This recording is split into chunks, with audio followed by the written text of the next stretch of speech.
कोविड-19 के चलते हमने ऑनलाइन क्लास लगाए और उस ऑनलाइन क्लास में बहुत ही कम बच्चे जुड़ पाए और इसीलिए हम एक वीडियो बना रहे हैं जो ऑनलाइन क्लास में मैंने पढ़ाया है 10th और 22 का, तो सभी बच्चे इसको फ़ायदा उठा सके, इसलिए हम ऑनलाइन क्लास का एक वीडियो बना रहे हैं। तो सभी बच्चे एक दूसरे को यदि नहीं मिला होगा, अगर जुड़ नहीं पाए होंगे तो एक दूसरे को जुड़ेंगे और इस ऑनलाइन क्लास का फ़ायदा उठाएंगे।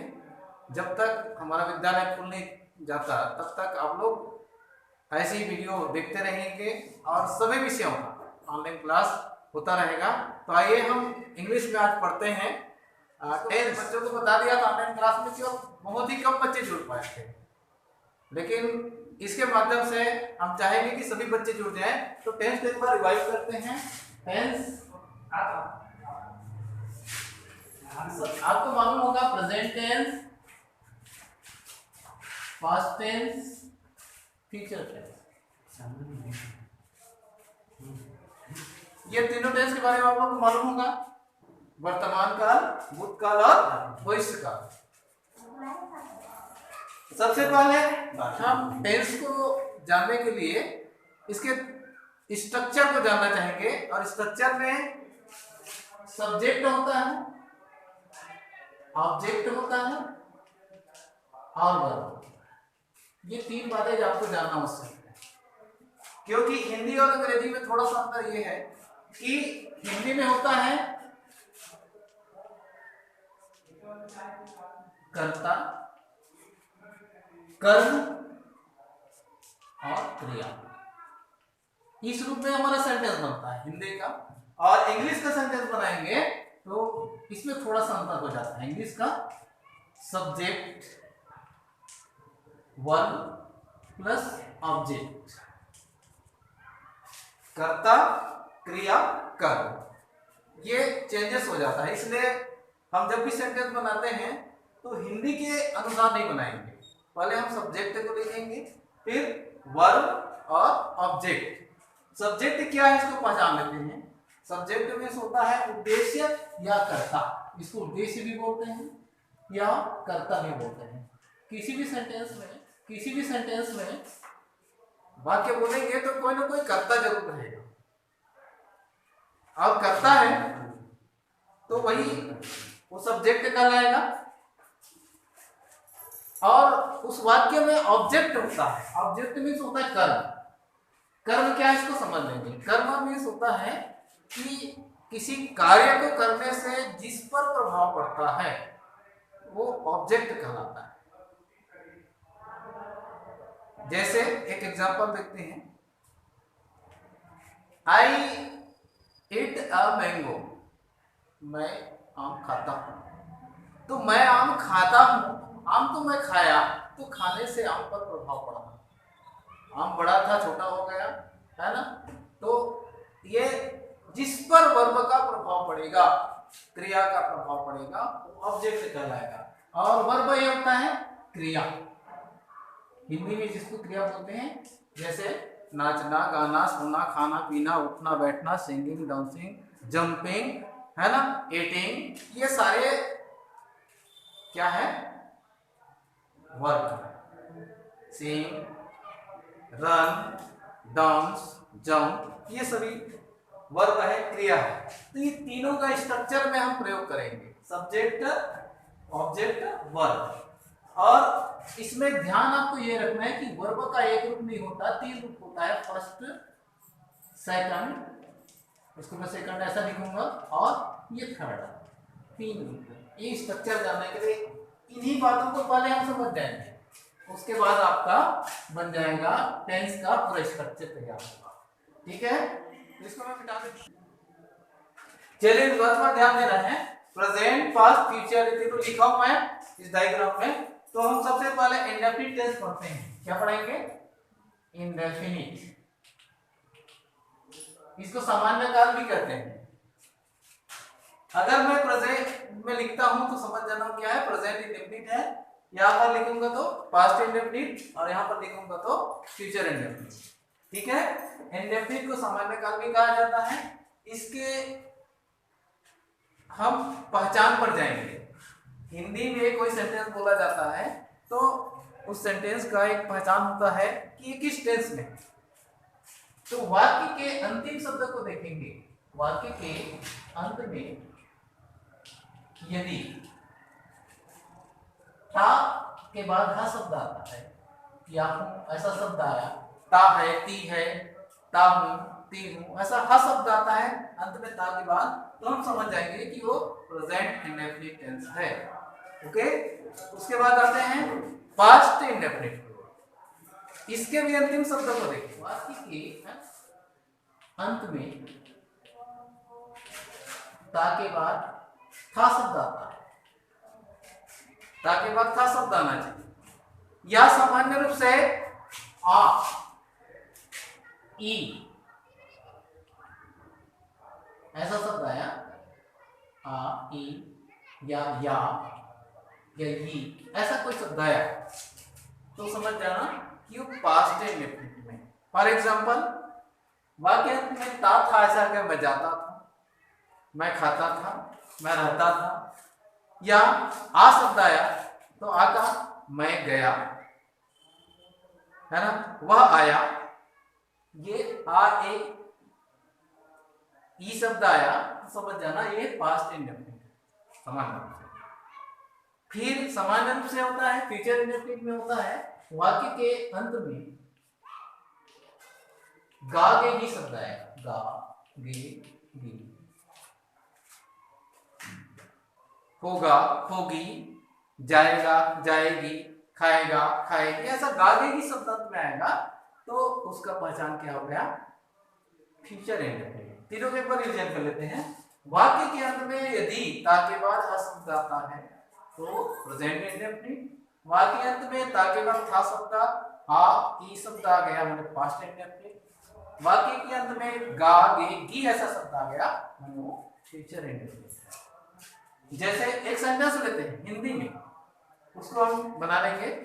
कोई भी एक सेंटेंस लेते हैं, वह हॉकी खेलता है, ठीक है, वह हॉकी खेलता है। वाक्य संबंध के बाद क्या है, इसका मतलब प्रेजेंट इंडेफिनिट। उसी को हम पास्ट इंडेफिनिट बोलेंगे इसी सेंटेंस को, तो क्या हो जाएगा, वह हॉकी खेलता था।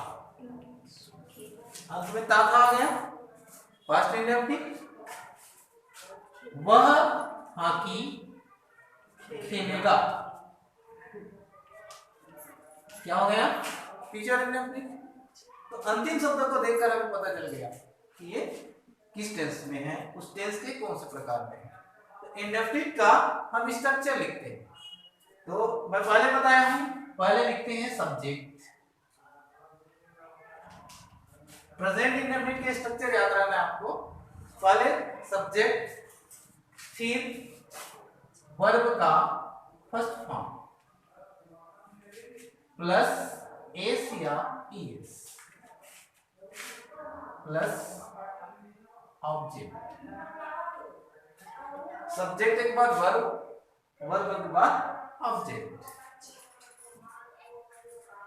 यही स्ट्रक्चर हम पास्ट टेंस का लिखते हैं। तो क्या हो जाएगा, पास्ट टेंस का सब्जेक्ट प्लस वर्ब का second form plus object. Change क्या हुआ इसमें इंडेफिनिट में कि केवल वर्ब के फॉर्म ही बदलेंगे। इसमें एस है, फर्स्ट फॉर्म है, और इसमें सेकंड फॉर्म। शुरू में सब्जेक्ट, लास्ट में ऑब्जेक्ट। शुरू में सब्जेक्ट, लास्ट में ऑब्जेक्ट। केवल हेल्पिंग वर्ब और मेन वर्ब बदलता है। फ्यूचर टेंस में सब्जेक्ट प्लस विल या सेल प्लस वर्ब का फर्स्ट फॉर्म प्लस ऑब्जेक्ट, इस रूप में। फ्यूचर टेंस में फर्स्ट फॉर्म ही रहता है, लेकिन इसका पहचाने है विल या सेल। जहां पर ऑप्शन है इन पदों को आप इसे ध्यान देंगे मैं तीनों स्ट्रक्चर का ऑप्शंस जहां पर है उसको और रिवाइज करूंगा।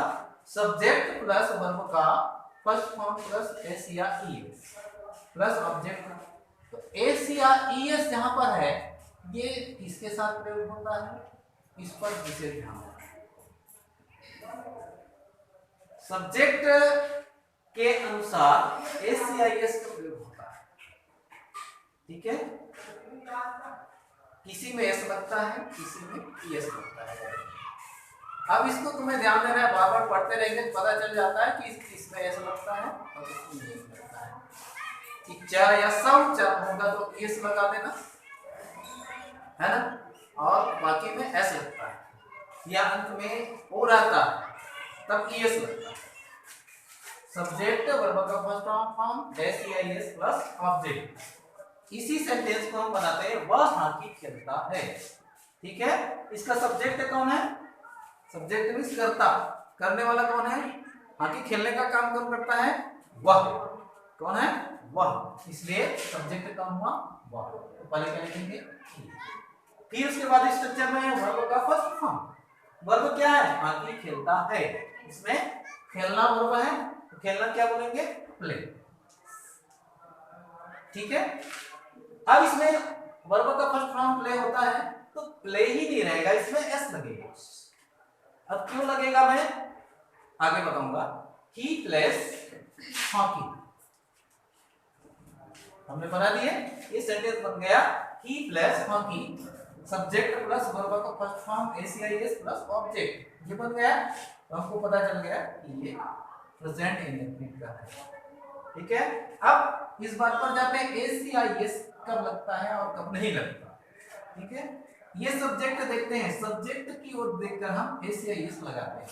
यदि सब्जेक्ट यानी करता है ही सी इट या कोई नाउन है ना, ही सी इट या नाउन, सिंगुलर नंबर नाउन है, सिंगुलर नाउन,